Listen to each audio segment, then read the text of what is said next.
wabarakatuh. Halo teman-teman, perkenalkan nama saya Irbah Nur Latifah dari kelas 10 IPA 1, asal sekolah SMA Negeri 18 Kabupaten Tangerang. Di video kali ini saya akan bercerita tentang cerita rakyat yang berjudul Asal-Usul Telaga Warna. Tugas ini diberikan oleh Guru Bahasa Indonesia Ibu Istiqomah Nur Inayah. Bagaimana kisahnya? Mari kita simak bersama dalam cerita berikut ini. Asal-usul Telaga Warna.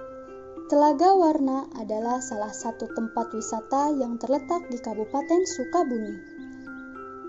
Kabupaten Sukabumi merupakan sebuah kota yang menjadi bagian dari Provinsi Jawa Barat. Seperti tempat-tempat lainnya di Nusantara, Telaga Warna juga memiliki cerita tentang asal-usulnya.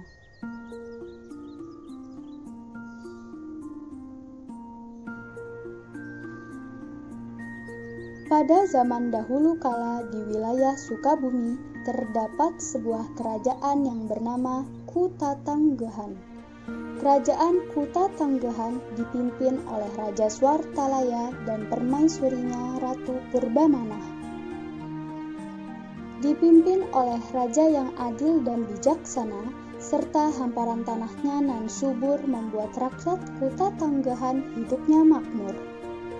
Sayangnya, semua kemakmuran dan ketentraman itu masih belum lengkap. Raja Swartalaya dan Ratu Purbamana belum dikaruniai anak. Setiap hari tanpa berputus asa, Raja Swartalaya dan Ratu Purbamana berdoa kepada Tuhan agar segera diberi keturunan. Agar keinginannya segera terkabul, Raja Swartalaya pun pergi ke hutan dan bertapa selama beberapa hari. Beberapa bulan kemudian, kabar gembira akhirnya datang juga. Setelah tidak berputus asa berdoa kepada Tuhan, Ratu Purbamana pun mengandung. Kabar gembira tersebut diumumkan ke seluruh penjuru negeri. Rakyat yang turut bergembira datang ke istana sambil membawa hadiah. Setelah menunggu selama 9 bulan, akhirnya Ratu Purbamana melahirkan seorang bayi perempuan yang cantik. Raja Swartalaya memberi nama bayi tersebut Gilang Rukmini. Rakyat yang mendengar kelahiran tersebut kembali datang ke istana membawa hadiah. Mereka sangat bergembira atas kelahiran putri raja, sehingga membawa hadiah yang lebih banyak. Putri satu-satunya Raja Kutatanggehan tersebut tumbuh menjadi gadis dewasa yang cantik. Raja Swartalaya dan Ratu Purbamana sangat menyayanginya. Bahkan, apa saja yang diminta oleh putri Gilang Rukmini pasti dituruti. Rasa sayang berlebihan membuat Raja dan Ratu Kutatanggehan memanjakan Gilang Rukmini. Putri raja itu pasti akan marah-marah jika keinginannya tidak dipenuhi. Bahkan, Gilang Rukmini tidak segan berbicara kasar. Namun, baik Raja dan Ratu Kutatanggehan maupun rakyatnya tetap menyayangi Gilang Rukmini. Menjelang ulang tahunnya yang ke-17, Gilang Rukmini meminta hadiah kepada ayahnya.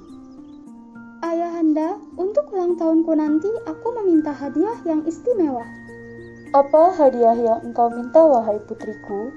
"Aku meminta setiap helai rambutku ini dipasangi dengan butiran berlian." "Permintaanmu kali ini sangat berlebihan.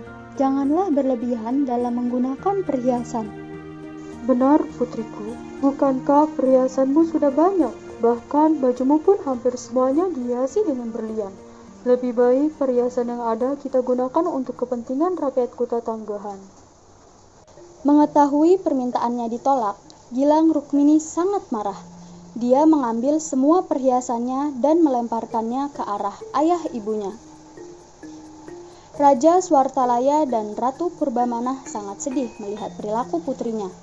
Meskipun dengan perasaan sedih, Raja Swartalaya masih berusaha memberikan hadiah yang indah untuk putrinya. Beliau kemudian menemui Kamasan istana. Kamasan adalah istilah dalam bahasa Sunda untuk ahli pembuat emas.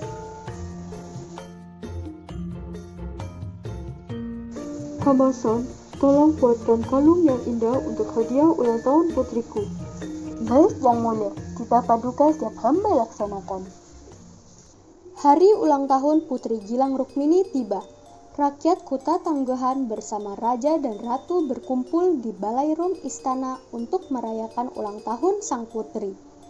Mereka semua bersabar menunggu kedatangan Putri Gilang Rukmini. Putri Gilang Rukmini datang ke Ballroom Istana. Pakaian yang dikenakan sangat gemerlap dengan perhiasan intan berlian. Setelah Putri Gilang Rukmini datang, Raja Swartalaya segera menyambutnya. Putriku, akhirnya kamu tumbuh menjadi gadis dewasa. Bukan hanya orang tuamu yang menyayangimu, seluruh rakyat Kuta Tangguhan juga sangat menyayangimu. Sebagai wujud rasa sayang rakyat Kuta Tangguhan, mereka memberikan hadiah kalung emas berlian ini untukmu. Nah, pakailah kalung ini. Kalung emas ini jelek sekali. Aku tidak sudi memakainya. Setelah berkata-kata kasar tersebut, Gilang Rukmini membanting kalung emas itu ke lantai Ballroom Istana. Kalung emas berlian itu pun hancur berantakan di lantai. Seluruh Ballroom Istana seketika menjadi hening. Ratu Purbamana yang sangat tidak menduga kelakuan putrinya sangat sedih dan langsung menangis. Bukan hanya Ratu Purbamana yang menangis, seluruh rakyat Kuta Tanggehan ikut menangis sedih melihat kelakuan sang putri. Tangisan tiada henti rakyat Kuta Tanggehan itu pun membuat istana banjir oleh air mata. Istana Kuta Tanggehan pun perlahan tenggelam oleh air mata rakyatnya. Bukan hanya istana, tangisan rakyat Kuta Tanggehan juga menenggelamkan seluruh kerajaan Kuta Tanggehan menjadi sebuah telaga yang sangat indah.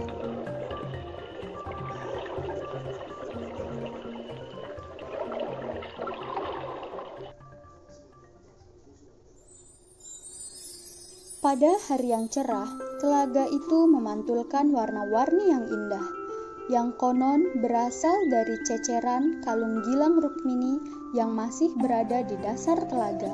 Sejak itulah telaga tersebut dikenal dengan nama Telaga Warna.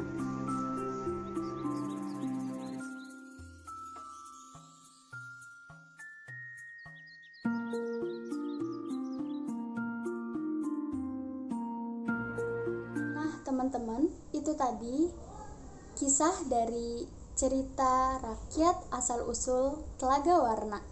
Pesan moral yang dapat kita ambil yaitu 1, kita harus bersyukur dengan apa yang kita punya dan kita harus rendah hati, tidak boleh menjadi anak yang sombong. 2, selalu hargai pemberian dari seseorang, terutama orang tuamu, karena itu merupakan salah satu wujud kasih sayang. Demikian, itu saja dari saya. Mohon maaf apabila ada kekurangan atau kesalahan dalam bercerita.